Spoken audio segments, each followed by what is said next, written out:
Bonjour, ravi de vous retrouver pour cette nouvelle vidéo. Aujourd'hui, on va voir comment trouver sa place, dans le monde, comment être plus heureux en s'appréciant mieux, comment avoir plus d'estime de soi, plus de confiance en soi, et ce de manière tout à fait naturelle, allant à l'encontre de toutes les recettes et les méthodes toutes faites qui visent à travailler sur la confiance en soi, qu'on voit beaucoup sur Internet et dans le coaching classique. Les ai moi-même utilisés en tant que coach pendant 25 ans.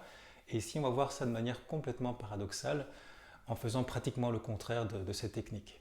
Donc on va voir ça dans quelques instants. J'en profite juste pour dire qu'on est fin août ici au moment où je tourne la vidéo, on est fin août 2018, et je lance donc le 15 septembre un coaching qui va durer 9 mois, un coaching que vous pouvez faire à distance avec moi. Donc j'accepte 10 candidats pour que ce soit de qualité.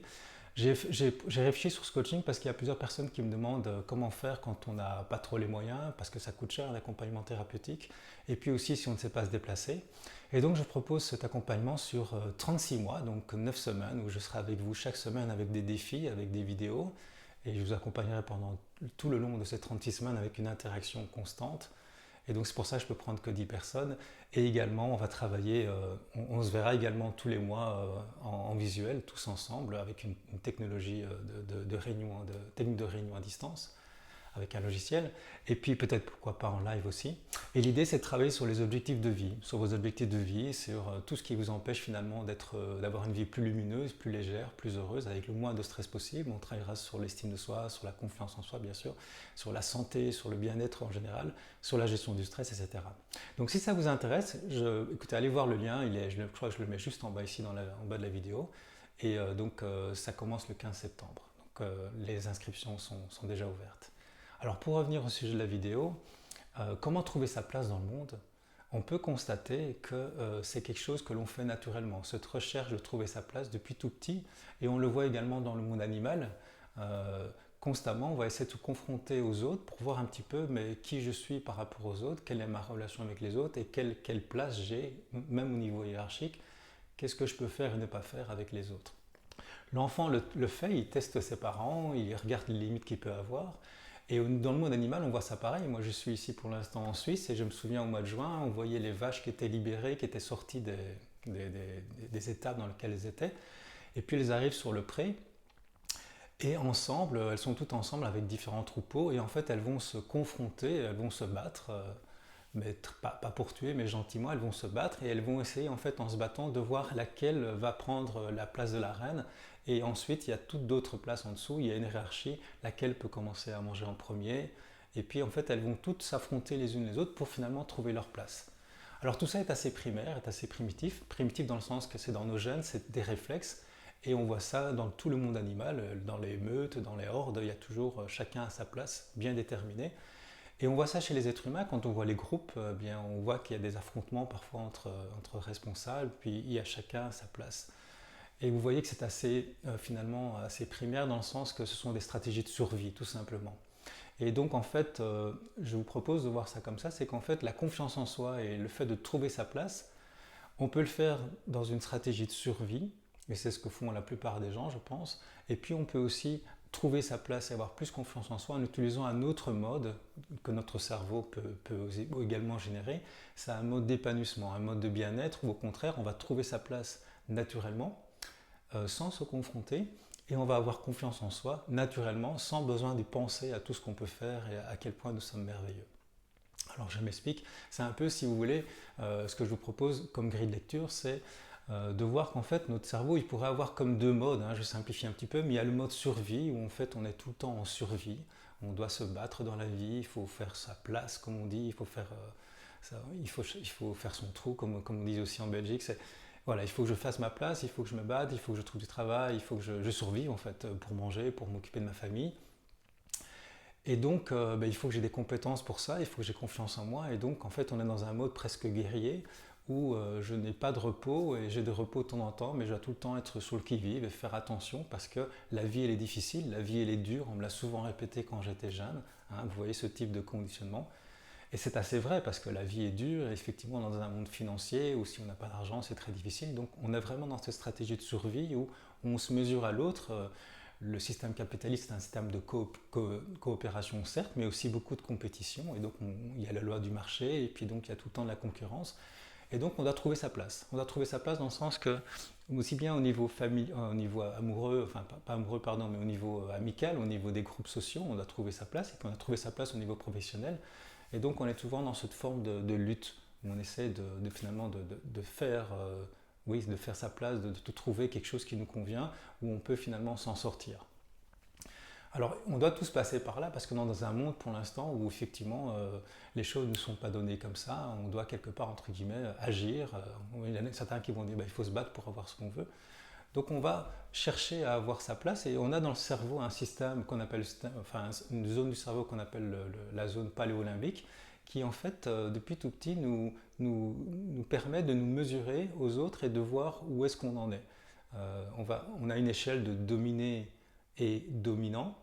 Et on va essayer de savoir, ça se fait assez jeune, hein, je pense que ça fait jusqu'à 7-8 ans plus ou moins, on essaye par différentes tentatives de voir quelle est notre place, qu'est-ce qu'on peut faire, est-ce qu'on peut être dominant, est-ce qu'on est plutôt dominé, et jusqu'où on peut aller dans l'expression de notre potentiel, dans l'expression de notre volonté. Et donc l'enfant cherche dans cette échelle entre dominé et dominant, quelle est sa place en fait. Et puis ensuite ça va continuer dans la vie de tous les jours puisqu'il va devoir avec un système scolaire où il faut être le premier, il y a des notes et donc il faut tout le temps essayer d'avoir, et on se compare aux autres. Donc on est habitué finalement à ce système de compétition. Et puis on essaye ensuite de trouver un moment dans notre vie où on va avoir une certaine forme de sécurité, on aura enfin la tranquillité, et on pourra un petit peu se relâcher. Et on voit ça dans le système nerveux également, qu'on a un système nerveux sympathique, qui est le système d'action, de lutte, de fuite, où on est tout le temps finalement vigilant. Et on a le système de repos, de détente et de régénération qu'on appelle le système nerveux parasympathique.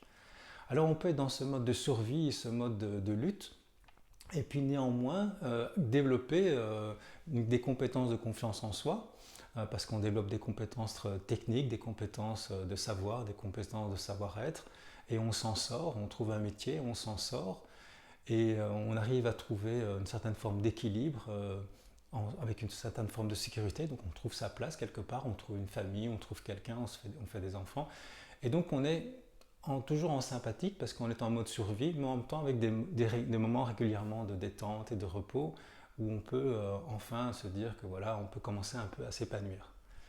Et donc, dans ce type de mode, les coachs et les thérapeutes vont dire, ben voilà, si vous avez un manque de confiance en vous, ou si vous ne trouvez pas votre place, ben qu'est-ce qu'on va faire? C'est qu'on va travailler sur l'observation de tout ce que vous avez comme compétences. Donc vous allez lister vos compétences et vous allez développer une pensée positive pour voir vos qualités, pour dire que vous vous aimez.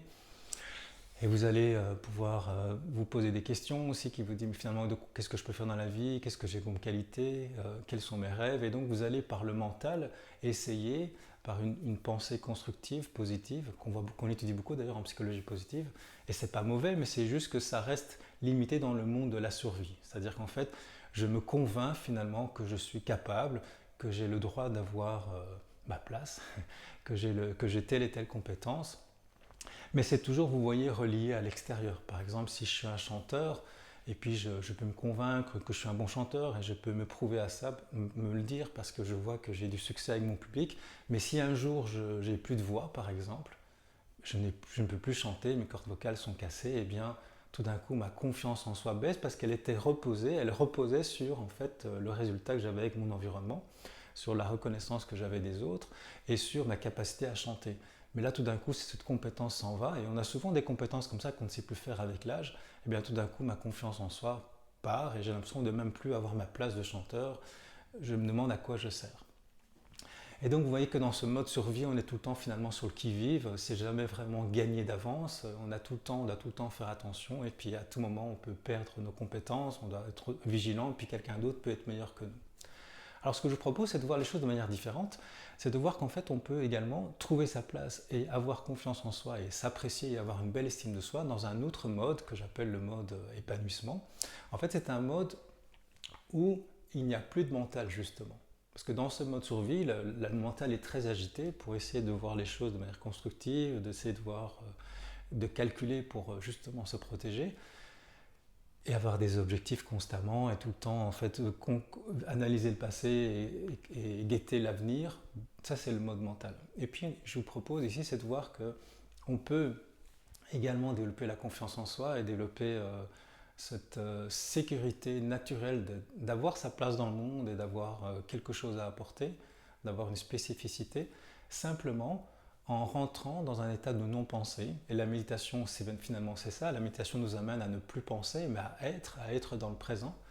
Et c'est assez paradoxal parce que quand on est dans ce type de pratique où on ne pense plus, où on est simplement dans le silence intérieur, dans le silence mental, et on attend. Et qu'est-ce qui se passe alors? Pour ceux qui l'ont fait, vous le savez, il arrive une énergie qui ne vient pas du mental, une énergie qui peut s'apparenter à de l'enthousiasme, à de la paix, à de la tranquillité, à de la confiance justement, qui est naturelle, qui n'est pas provoquée par une réflexion, aussi positive soit-elle, mais qui est simplement là, en nous, depuis toujours. Notre état naturel, c'est une présence particulière que nous avons, que nous sommes en fait. Nous sommes en fait cette énergie de paix, d'amour, de tranquillité. Et quand on contacte cet état d'être, naturellement nous avons confiance en nous. On n'a pas besoin de raison pour avoir confiance en nous, on n'a pas besoin de raison pour s'apprécier. D'ailleurs, c'est difficile parce que si vous êtes en mode survie, que vous avez fait des choses négatives dans votre vie, que vous avez fait du mal aux autres, que vous avez, vous n'avez pas apporté de l'amour, mais au contraire, vous avez plutôt détruit des choses, ça va être très difficile par la pensée d'essayer de dire mais je vaux quand même quelque chose. Vous voyez, ça va être très difficile d'essayer de faudra réparer, ça va vraiment être difficile. Par contre, si vous quittez ce monde mental et que vous rentrez dans le monde de l'être, de la non-pensée, il n'y a plus de passé. Tout ça n'existe plus. Il n'y a que l'amour, la force d'amour, d'enthousiasme, de paix que nous sommes tous en fait. Nous sommes tous humains connectés à ce. Nous sommes tous finalement un. Nous avons tous cette source en nous. Et dans cet état, il n'y a plus de passé, et donc naturellement, je vais être porté par l'amour, et je vais donc réparer si je dois réparer, mais je ne vais pas me juger. Il n'y aura pas de jugement, il n'y a pas de jugement dans cet état. Donc s'il n'y a pas de jugement, il n'y a pas de problème de confiance en soi.